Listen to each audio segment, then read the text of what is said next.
What's up guys, I'm Phoenix Master 1 and this month I was able to reach rank 1 in Summoner Duels S with my free-to-play account, and these were my teams. So Winter Edelgard team got used the most as it didn't really see many bans, and Winter Edelgard is such a strong unit, and I decided to use her with Miracle because Gale Force is not really needed in Summoner Duels because it is going to be costing you an action. And Armored Blaze I feel like is an overkill because she can already one-shot most things. So Miracle was the special of choice because it does become pretty threatening with the Prime skill. And this week we did have the Impregnable Captain skill, which basically gives you the assigned decoy status. So Winter Edelgard becomes the near savior of my team. But my main purpose of using this Captain skill was to get another status effect on her so that she can activate her Prime skill. And on this team, I also have my Brattle Katria, who does have Guidance 4. I know, pretty original, but this is the only Guidance 4 I've got in my entire team, and I don't really have even Soren Guidance. And Legendary Male Robin is also a pretty strong team member because Mass Confusion is a captain skill, so he can, have the counter control there and also capitalize of the debuffs. And then I've got my duo Askr, who is going to be doubling down with the Grand Strategy of Robin with his Unity skill, and he can pierce the damage reduction. And then finally I've got Brave Female Corrin as my Far Savior. I don't really think that Armored Flow is that good for Summoner Duels, so that's why I'm running Aegis. And because of Askr, I can just pre-charge the special. So this was the team that got used the most. My first team was also available in many matches. It is pretty much a standard Pathfinder team. And then Team 4 is using Legendary Chrom and our new free-to-play Ratatosker. So a lot of you did ask me that I should be showing the bans, which I did, so that you can peek into the thought process I had. So for this opponent, I banned their Fire Emblem team because that was the most threatening team, and I also banned their Fallen Maria team.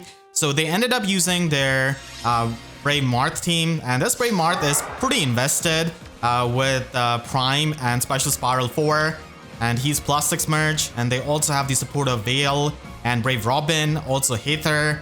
Heidr is definitely pretty amazing for Summoner Duels S, and she is using the new Ruse 4 skill.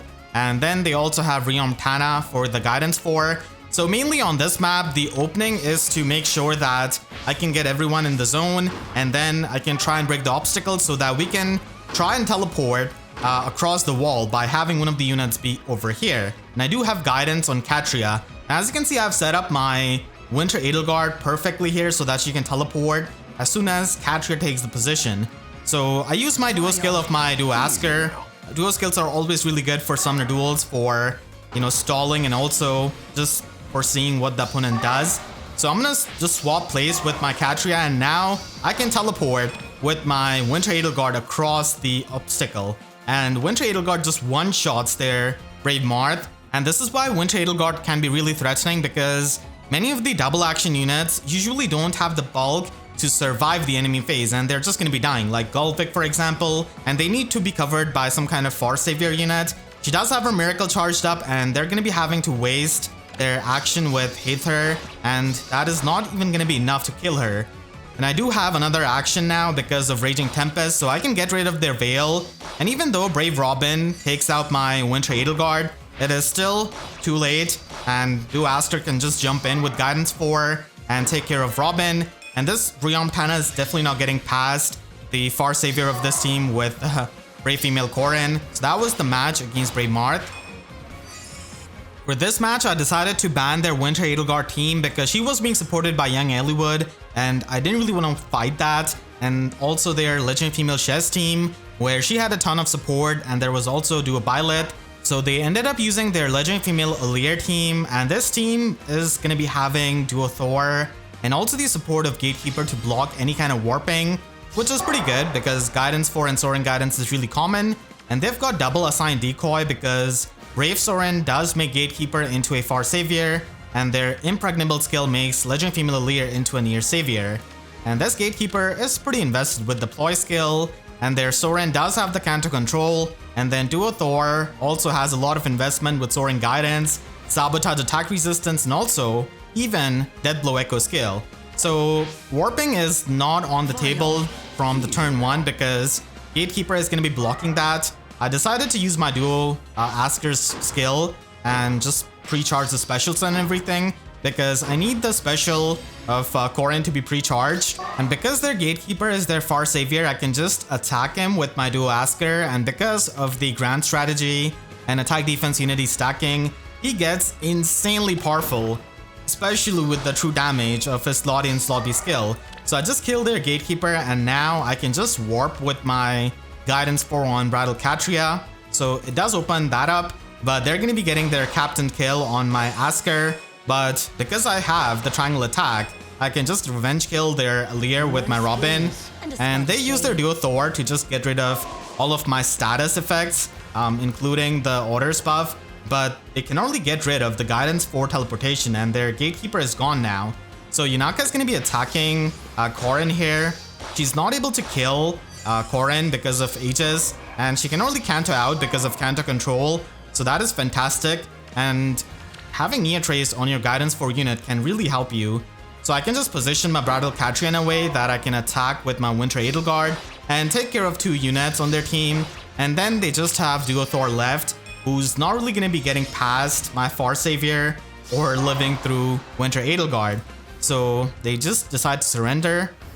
For this match, I decided to ban their Cav line team because Kade and Lind can just ignore the trenches with their support. So that would have been annoying. And I also banned their Duo Thorr team that had Legendary Elincia and also Bridal Katria at the same time.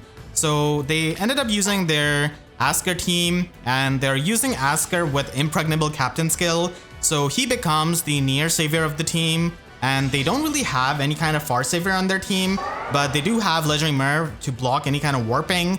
And then they also have AoE special on Ivy, even though like she doesn't really get the true damage out of it, but still it is an option, and she is going to be the Soren guidance unit. So it is going to be taking a while to set up against this kind of team where there is the warp blocking.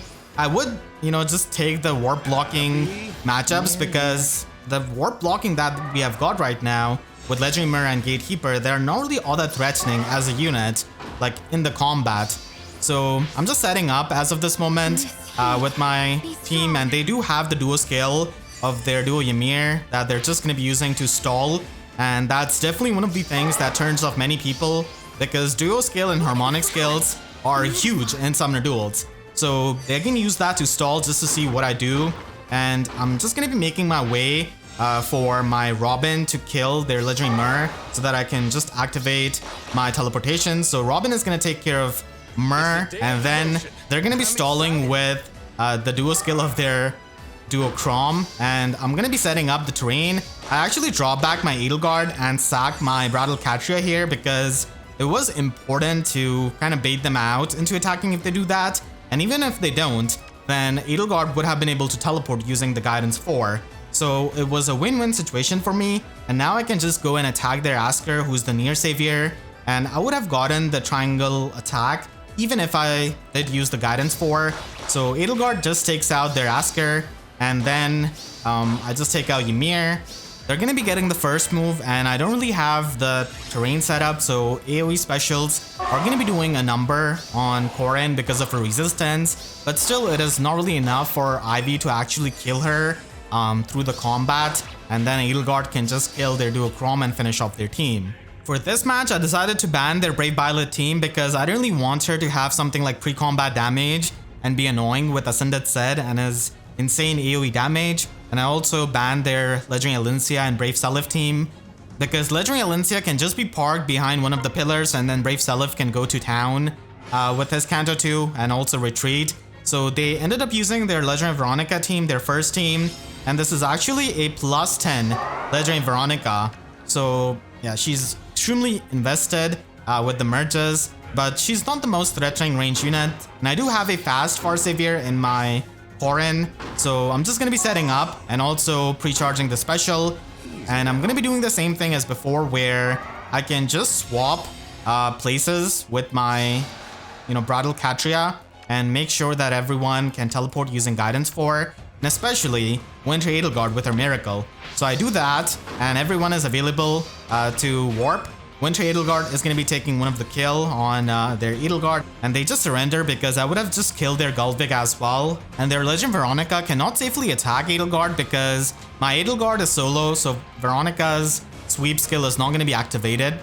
My second most used team was with duo Chrom, and it's kind of insane how well he has aged. So I just have him with Canto Control and Hardy Bearing, and he does have the Mass Confusion Captain skill so that I can debuff the enemies.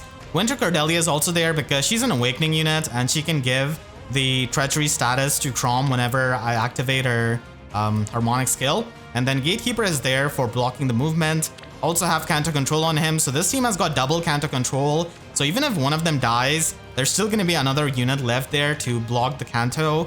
And I also have duo Thorr, who is amazing because she can get rid of all of the visible stats effects. And then finally, we've got the newest Far Savior in duo Pilot. But the ceiling of Far Saviors is not really all that high compared to Ether Raids. This match was a Summoner Duels matchmaking moment because I got matched up with a player who had half my glory, but still, they had competent teams, and I decided to ban, again, their Legendary Alencia team because she can be pretty good on this map, and I also banned their Brave Chrom team because Kadean Lind was there, and I saw the Forma border on Karen, so I figured that she was decked out with Guard Bearing 4, and she could function as a melee frontliner. So they are going to be using their Summer Ephraim team, who is supported by Fallen Maria, and Summer Ephraim can hit really hard, but Fallen Chrom is not that big of a threat.